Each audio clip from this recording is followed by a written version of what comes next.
Though in different companies, I have worked with a few of my colleagues for 10 or 15 years, and in many ways, they've become like family.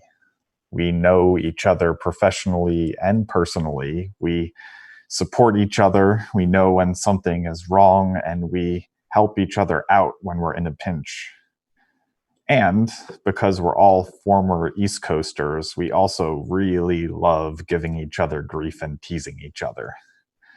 Sometimes we'll find ourselves in meetings that end a few minutes early, and especially towards the end of the day when we're just too tired to small talk with each other, one of us will look down at our watches and say, well, you'll have to excuse me. I have a 10:53 meeting I need to get to, and just leave the room.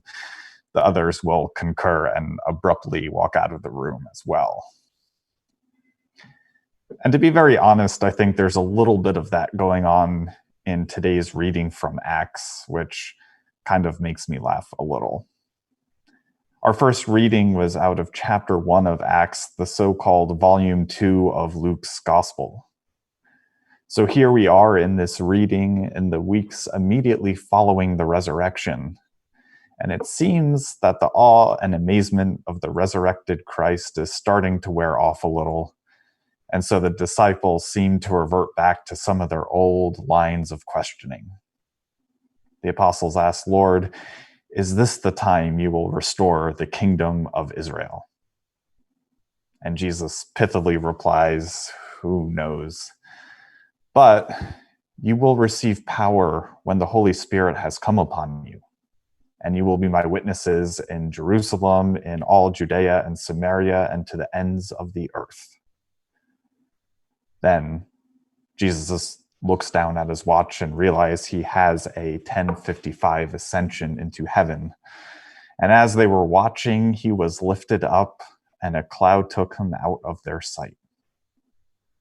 He returned to his throne, seated at the right hand of the Father.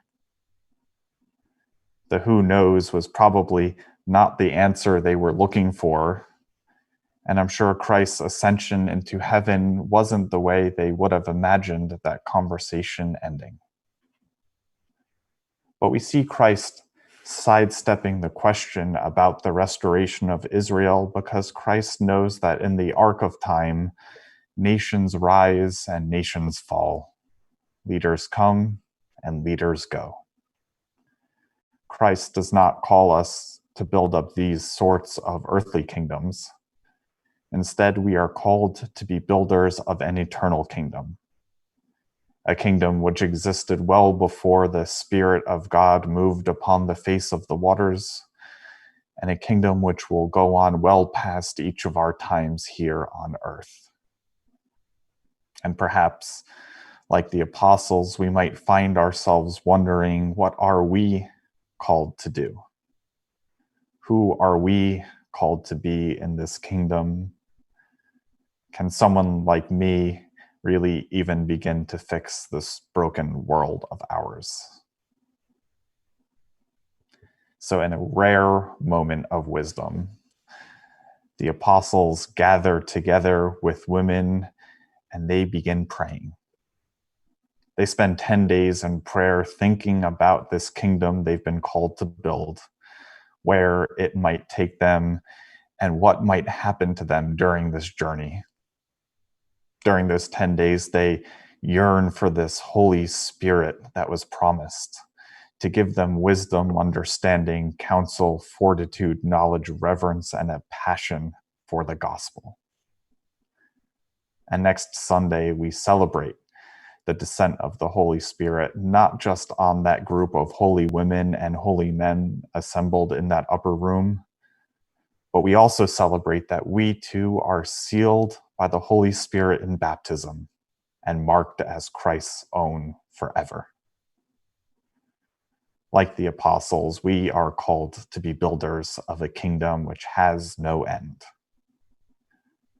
A daunting call, which may leave some of us asking, well, what is my role in building this kingdom?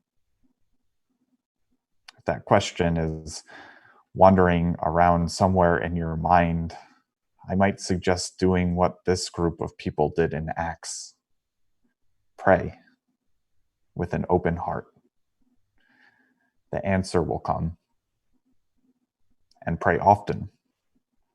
The answer may change. That angst of discerning what to do, the uncertainty over if we discerned the right thing, the fear of wondering if we will have what it will take to answer this call, it can be overwhelming. It can all seem insurmountable. So today I leave you with one of my favorite poems.